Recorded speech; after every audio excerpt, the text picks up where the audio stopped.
Jesús y Dios, parte 3. Mi nombre es Elec Norambuena y esto es Mientras pueda ser hallado porque para lo eterno cada segundo cuenta.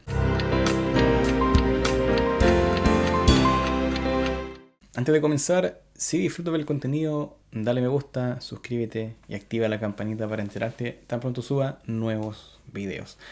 En el episodio anterior hablamos de una diferencia radical entre Jesús y nosotros. Y ese es su nacimiento sobrenatural que hace un bypass al pecado al no necesitar de un hombre y una mujer para ser engendrado. Esto da como resultado que Jesús no tiene pecado, ni nace en pecado, ni peca en toda su vida. Si no has visto ese video, te recomiendo que presiones el link en la esquina de la pantalla y lo veas primero. Si bien no hemos respondido en su totalidad cuál es la relación de Jesús y la persona de Dios, lo que sí podemos afirmar es que Jesús no tiene ninguna relación con el pecado. En el sentido que no peca, no es esclavo de él y por lo tanto no es pecador como nosotros. Ahora alguien podría cuestionar en este punto la humanidad de Jesús al decir, ¿cómo puede Jesús ser verdaderamente hombre si no pecó como cualquiera de nosotros lo hace? Esta pregunta presupone que el pecado es parte esencial de lo que significa ser un ser humano. Es una lógica atractiva por lo demás, pero que a mi parecer tiene un problema y es que desconoce nuestros orígenes. No siempre fuimos así. Dios no creó a Adán y Eva en pecado, ni fueron ellos pecadores desde un inicio. ¿Qué podemos decir entonces de Adán y Eva en esta etapa? ¿Que no eran seres humanos en el tiempo en que estaban sin pecado? El hecho de que hayan vivido un tiempo sin pecado prueba que la humanidad no se define por si tienes pecado o no. Como todos hoy día somos pecadores, nos vemos tentados a pensar de que es parte esencial de lo que define a un ser humano. Y si bien es parte de lo que somos nosotros hoy, no lo fue así en un inicio. Por lo tanto, si Jesús no tiene pecado, no lo hace en ninguna medida menos humano. Pasemos entonces a otro episodio que nos da que pensar respecto de Jesús. En una oportunidad Jesús y sus discípulos estaban en una barca de noche y se levantó un gran temporal al punto que la barca se estaba literalmente hundiendo. Jesús en ese momento, ¿qué estaba haciendo? Estaba durmiendo y los discípulos muertos de miedo lo despiertan para que haga algo. El Evangelio de Marcos nos relata lo que sucede después. Y levantándose, reprendió al viento y dijo al mar, calla, enmudece, y cesó el viento y se hizo grande bonanza.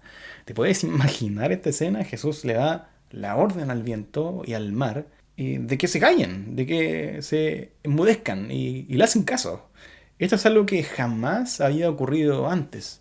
Si bien en la Biblia se relatan momentos en que ocurren fenómenos naturales extraordinarios, como las 10 plagas en Egipto o la división del Mar Rojo y otros similares, en todos ellos hay una clara intervención de Dios, dando instrucciones para que así suceda.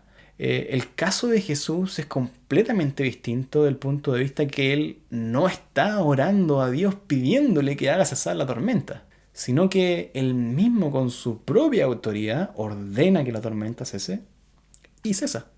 Dicho de otro modo, lo que este acontecimiento revela es que Jesús ostenta un poder sobrenatural sobre fenómenos naturales, como lo son el viento y el mar. Esto no es para nada un hecho aislado. En otro momento se le acercó un centurión romano rogándole a Jesús de que pudiera, por favor, sanar a su criado que estaba postrado en casa. Jesús se ofreció para ir y sanarlo, pero el centurión le dijo que no era digno de que él entrara en su casa, pero solamente que dijera la palabra para que su criado se sanara. Mateo nos relata lo que sucede después. Entonces Jesús dijo al centurión, ve y como creíste te sea hecho. Y su criado fue sanado en aquella misma hora. Jesús no se pone a orar en ese momento y le pide a Dios sanar al criado del centurión, sino que le dice que se haga conforme él ha creído. ¿En quién creía el centurión? El centurión puso su confianza en que Jesús podía sanar a su criado. Del punto de vista del centurión, él no estaba pidiendo a Dios un milagro, sino a Jesús. en quien tenía puesta su fe y su confianza. Y es el mismo Jesús quien le dice que sea hecho conforme él ha creído. Y fue en ese mismísimo momento en que Jesús pronunció estas palabras que el criado del centurión fue sanado. ¿Qué es esto sino una clara demostración de que Jesús tiene poder en sí mismo de sanar por su propia autoridad? A esto se pueden añadir otros acontecimientos similares. No voy a dar los textos bíblicos, pero sí los voy a mencionar al paso. Jesús le dijo a una higuera que nunca jamás nazca de ella fruto y la higuera se secó. Jesús se encontró con unos endemoniados y los endemoniados le rogaban que por favor, si los echaba fuera del cuerpo de estas personas, se pudieran ir a unos cerdos. Y Jesús les dio permiso. Jesús le dijo a Lázaro, estando muerto, que viniera afuera y resucitó. Y podría seguir con otros relatos similares, los cuales todos tienen en común que Jesús realiza cosas extraordinarias sin invocar directamente el nombre de Dios, sin orar a Él, sino que por su sola palabra. En muchos casos bastaba con que la gente pusiera su fe en Él para que los milagros ocurrieran. En conclusión, Jesús ostenta autoridad en sí mismo sobre cosas como la muerte, sobre la vida al resucitar muertos, sobre la creación y sus fenómenos naturales, como vimos en el episodio de la barca, y aún sobre los demonios mismos, quienes deben rogarle y pedirle permiso. Esto sin duda acerca a Jesús a la persona de Dios, porque se supone que solo Dios podría hacer estas cosas por su propia autoridad, ¿o no? Esto y mucho más en los siguientes episodios. Esto es todo por hoy. Nos vemos en el próximo episodio, si Dios así lo permite.